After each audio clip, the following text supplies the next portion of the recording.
Liana, thank you very much for hosting this audio video. I'm very excited to participate. My name is Susan Eisner Eley, and I own Susan Eley Fine Art, which I opened in New York City in 2006 in a Victorian townhouse on the Upper West Side in Manhattan. And last year in 2020, I opened a second location in Hudson, New York, which is upstate in New York. And this is a very different kind of gallery. It's storefront. We have two large windows and beautiful open space. I'm sitting in this gallery right now. My background is a little unusual for an art dealer. I studied art history in college, but I had been a ballet dancer my whole life, and post-college, I danced professionally with a ballet company in New York City for a couple of years. Had a very bad injury, which ended my dance career, and I went back to school and got a master's degree in visual arts administration from New York University. From there, I worked in the museum world for almost 5 years doing PR and education at the Morgan Library and Museum, and that was wonderful. And then I, in the meantime, got married, had my first child, and my husband and I moved to Bahrain in the Persian Gulf because his work transferred him there. And in that place, I had another career as an editor and a writer for Gulf Air's in-flight magazine called Golden Falcon. And I became the editor of the English half of the magazine, did a lot of arts writing because, of course, fine art was always my passion alongside dance. But I discovered at that time that I could write, that I could edit, that I loved communications, and I loved working with people to put out a monthly magazine. I loved the cycle of that. I loved the rhythm of it. When we moved back to New York, I had at that time 2 children, and eventually we had our 3rd daughter. And for 10 years after that, I was a freelance writer. I'd left the museum and magazine world, and I just worked from home and raised my children until my youngest was 7 or 8. Then I opened the gallery in New York City. And this has been what I've done since then. I found that the gallery world, the life of an art dealer, just encompasses everything that I love. I have that monthly cycle of a new show it's actually every 6 weeks we put up a new exhibit, and it has a performative element to it that I think harkens back to my days as a ballet dancer. I love the opening receptions. I love meeting the public and opening up the gallery to new collectors and friends. So I have definitely found what I love to do, and I plan to continue on. Perhaps there'll be a 3rd location at some point. So that's a bit about me. How do I choose my artists? When you open a gallery and hang a shingle, people come to you. So I do get a lot of unsolicited phone calls and emails from artists from all over the world who want to show with us, just as every gallery and every art dealer gets. I do try to go through all of those, but that's not the major way that I find artists, although every now and then there's kind of a needle in a haystack and there's a good artist who I find, who I want to represent. But mostly it's more active on my part. I go to a lot of open studio tours. Artists introduce me to other artists, collectors introduce me to artists, and I follow up on every lead. I meet artists at art fairs, whether I'm participating in a booth or at an art fair or just visiting an art fair. I will find artists that way and just by happenstance. So that's basically how I connect with artists. In terms of, do I represent these artists or do I just show them? It's a combination. I have, after almost 15 years of being in business, about 30 to 35 regular artists who are on our roster who we actually represent and we have contracts with. In addition to those artists, I'm always trying out new artists in group shows, at art fairs, to just get a sense for, do I like this artist? How is the public going to react to their work? Are they reliable? do they paint on a regular basis or make art on a regular basis? So that's how I develop and cultivate relationships with my artists. In terms of the exhibitions that we host and the art that I choose to put on the walls, what strikes me? What do I love? I think over all these years of doing this, it's a combination of two things. I have to be floored by new artwork that I've never seen. It has to show me something different that just tickles me somehow. And in every single case, when I find that piece of art that, oh my gosh, just knocks my socks off, it's always done consummately with perfect skill, beautiful skill, at a very, very high level. And so those, I guess, are the two things. And then there's, this sounds so corny, but there is that je ne sais quoi, when I see something that I just either have to put on the wall or I have to buy for myself for my own private collection, it just hits me in a certain way. And then I know I want to work with that artist. In terms of the shows that we've had, some of the more significant, very important events that we've hosted, I, of course, react to what's happening in the external world. It would be impossible not to. Two of the shows that I've had to illustrate this point, in 2017, we hosted a show called Beyond the Ban, highlighting contemporary Iranian artists. And it was right after Trump was elected, and it was right after the first travel ban.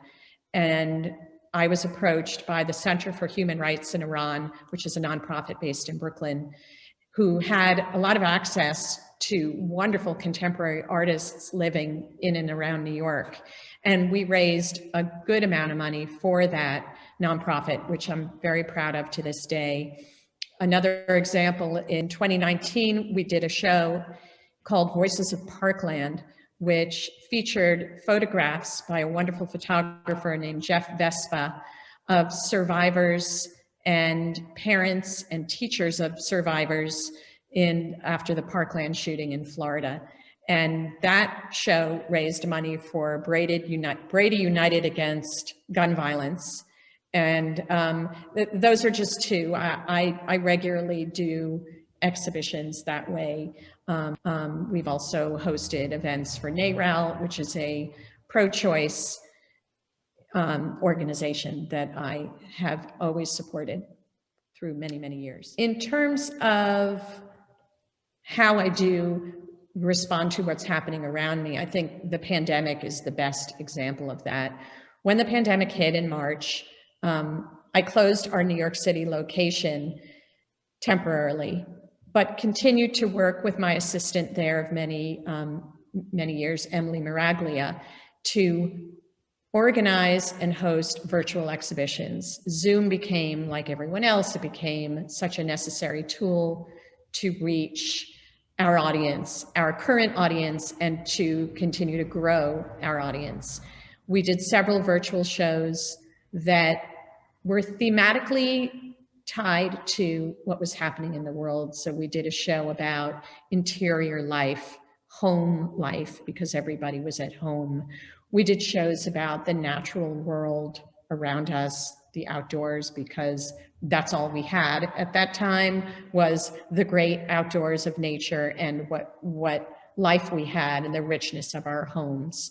So those shows, we had panel discussions on Zoom with the artists. We were able to keep the artists busy and engaged and keep our audience busy and engaged at the same time.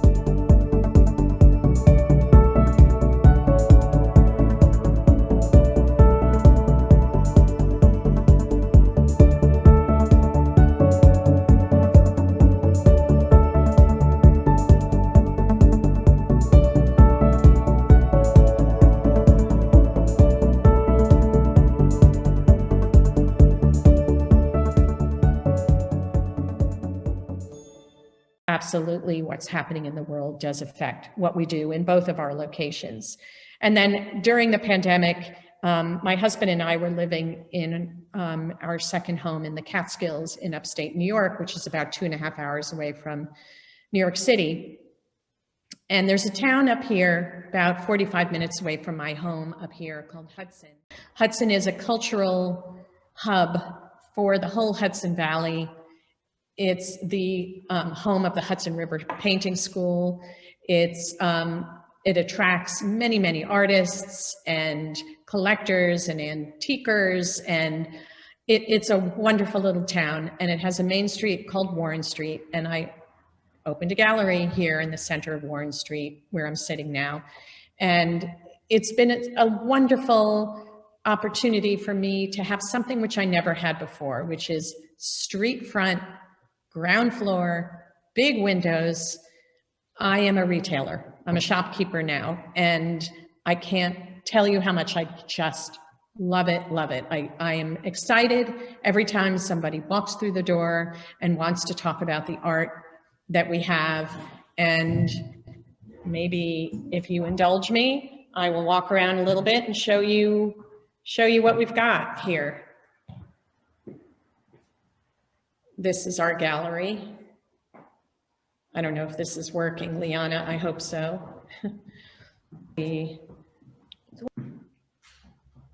Well, behind me is the back wall.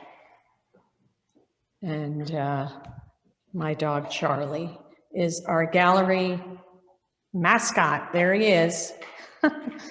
So this is what my life is now. We're open 5 days a week in this gallery, and I have met wonderful new people, new collectors. Many existing collectors come up from New York City to visit with me and to see the art that we're showing. The biggest challenges of running an art gallery are hosting an exciting, innovative new show every 6 weeks. That's definitely a challenge. I have lots of different ideas all the time, and I want to highlight as many of our regular artists as I possibly can, while also bringing in new artists to support, especially here in the Hudson Valley. There's a whole slew of new artists that I'm meeting, and I want to get the work that I like, I want to get that work up on the walls as well.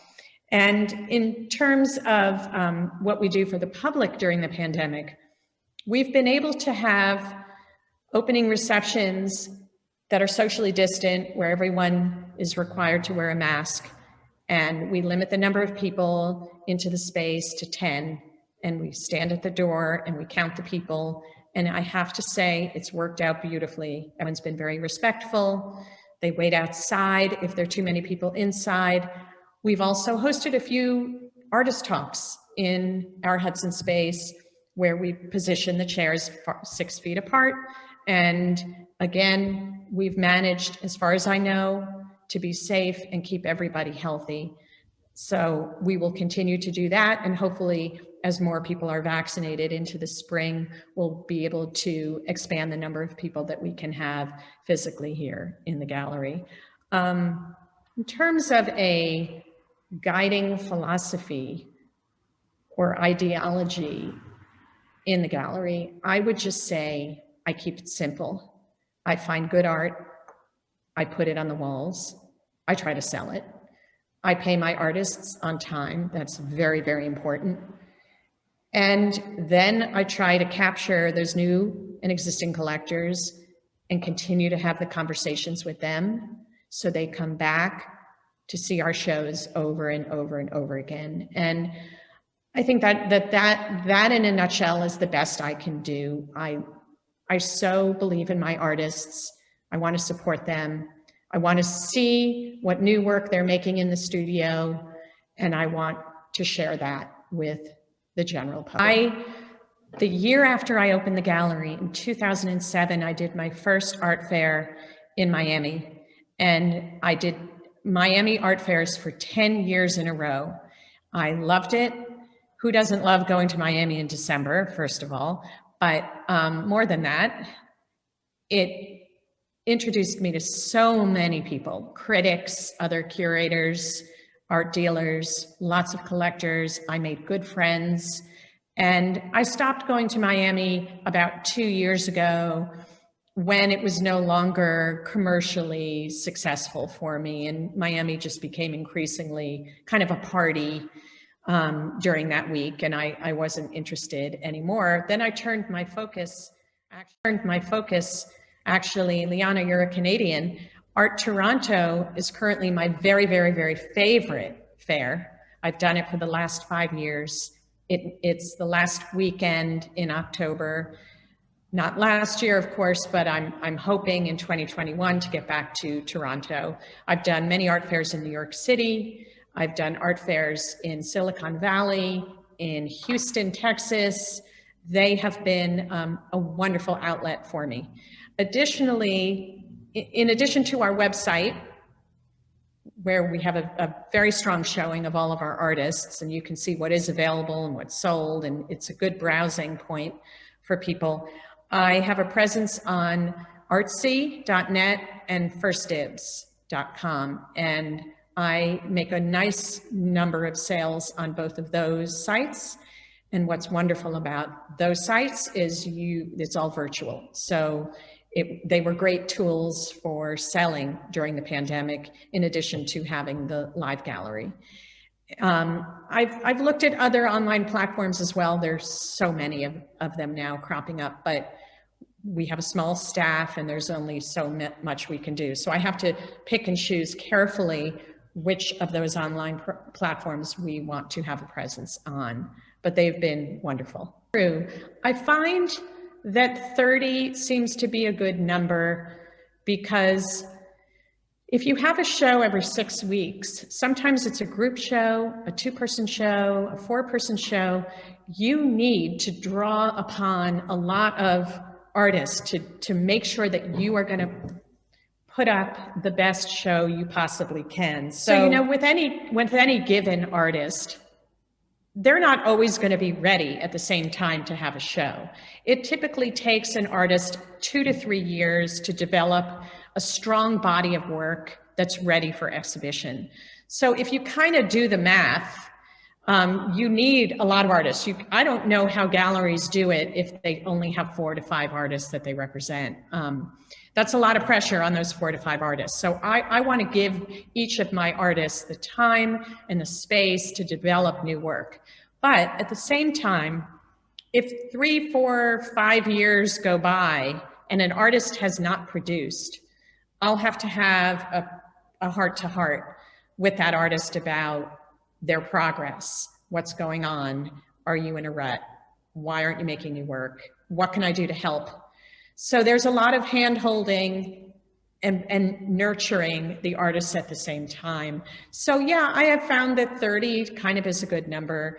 Some come and go. Some have been with me for a long time. Some have been with me since 2006, since the very beginning.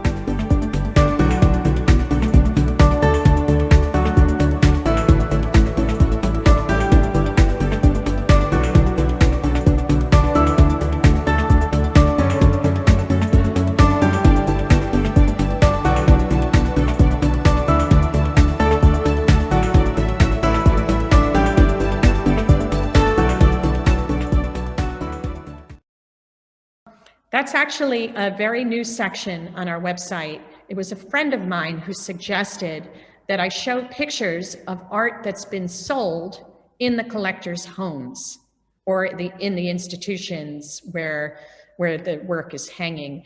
That's why I started that section of our website, because it's one thing to show a still shot of a painting, but then it's another thing to show it in situ, to show it above a fireplace, above a couch, in a hospital wing. It gives more context for the artwork to be shown. So that's really a case-by-case basis. I very, very rarely take on a new artist out of graduate school or out of university, because I don't feel that they have enough experience creating bodies of work and working commercially.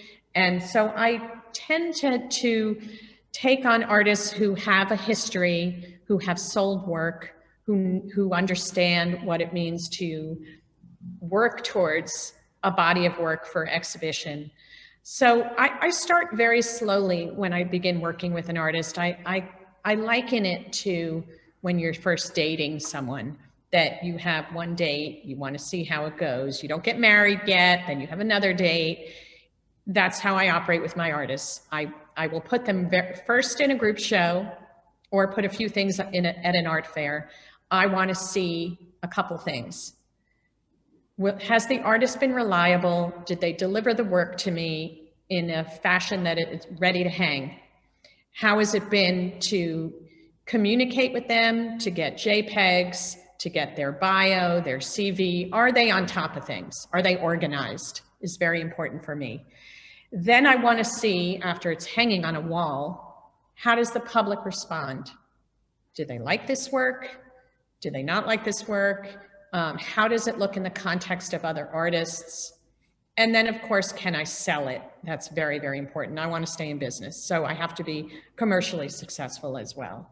So it's a dance, and it starts slowly. And if all of that, and a given before any of this, is that I love the art. And that gets back to what I said earlier, that it's hit me in such a way that it stirred something internally in me. But sometimes that happens, but then I can't work with that artist for a variety of reasons. So it's a slow dance that eventually, if it goes well, will end up with a contract with that artist. My only one sculptor who I represent is Carol Eisner. Carol's my mother. Carol is in her 80s and still a fabulous artist. She welds scrap metal steel into beautiful, abstract, monumental sculptures. We have shown her work. I didn't mention this earlier in some of the highlights of our programming, but I want to definitely mention it now. We've shown Carol's work in Prospect Park, Brooklyn, along Broadway, in New York City, from Lincoln Center up into Harlem. We've shown her work in Albany, in Hartford, and way up in upstate New York, in New Jersey, at Art Miami, outside. She's not only a fabulous mother, but an incredible artist. And I have looked at other sculptors, but I don't represent any other sculptors. And I believe that it's because my mother, her work has sort of spoiled me for other sculptors or sculptures, because I tend to like what she makes. I like abstraction in sculpture, and I like metal, and I like to see the work. I don't like anything too polished or refined or smooth. I really love Carol's work. She's also a painter, but she stopped painting in the 90s, but I've shown her paintings up in Hudson and New York City. And that's my history with sculpture. So in addition to public exhibitions in the Northeast that Carol Eisner has had, we were just awarded a public exhibition opportunity in Lakeland, Florida, which is happening next month. We're going to be shipping down a massive sculpture there called Bird Song, and that will be on view for 1 year.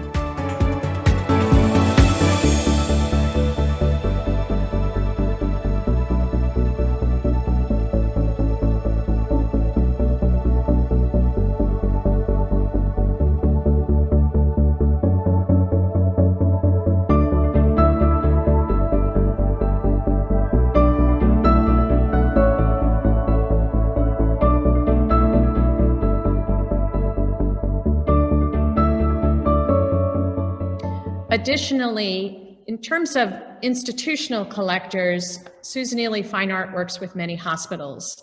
Each of these major hospitals has a curator, and I have good relationships with them. And we've placed many, many pieces in public spaces in hospitals, in patient rooms.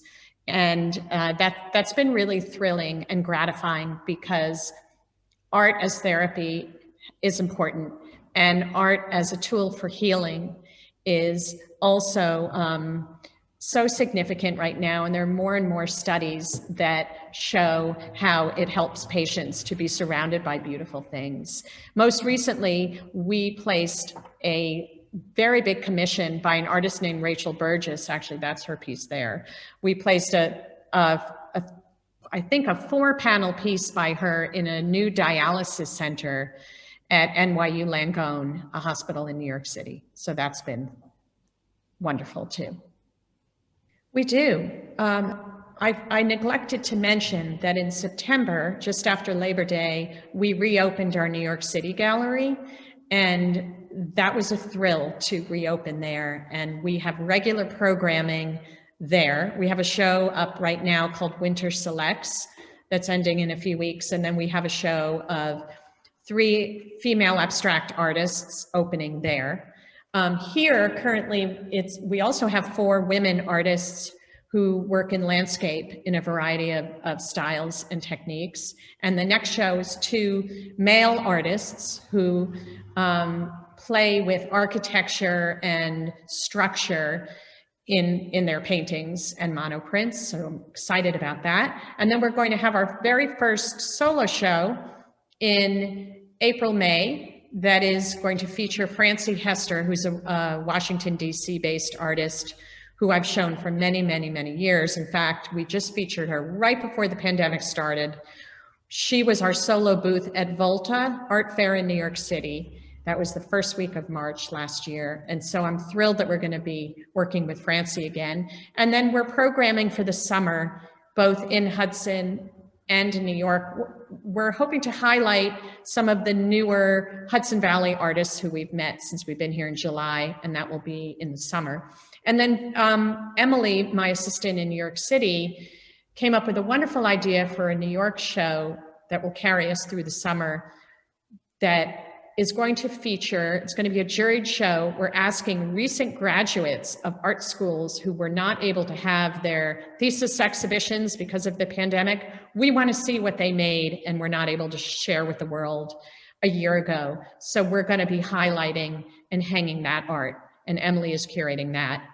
And Liz Lawrence, who is our assistant here in Hudson, is very involved in getting to know the Hudson artists, bringing them to me, and helping me do the active programming here. So honestly, all of this stuff, I couldn't do it without Emily and Liz behind me. They're wonderful gallery associates kind of holding down the fort in both locations. I think people are buying a lot of art right now. And I think it's because everyone's sitting in their homes, working from home, looking at blank walls behind them in their Zoom calls, and realizing that they should put something beautiful there because it will be nice to look at, number one, but also it reflects well on them to have some high quality art on the walls when they're in their Zoom calls. And people have time, they have some cash to spend now because people are not traveling, they're not going to theater, they're not going to restaurants as much.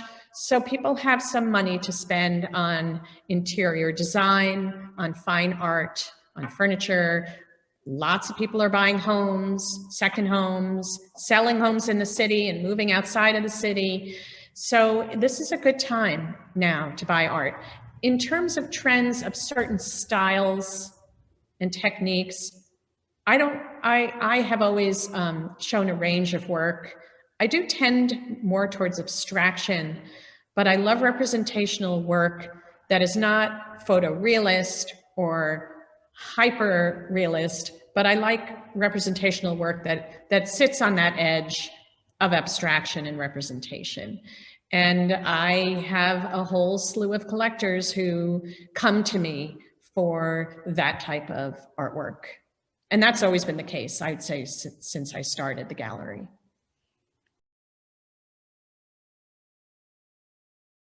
Please visit Susan Eley Fine Art at 46 West 90th Street in New York City. And we are open there by appointment.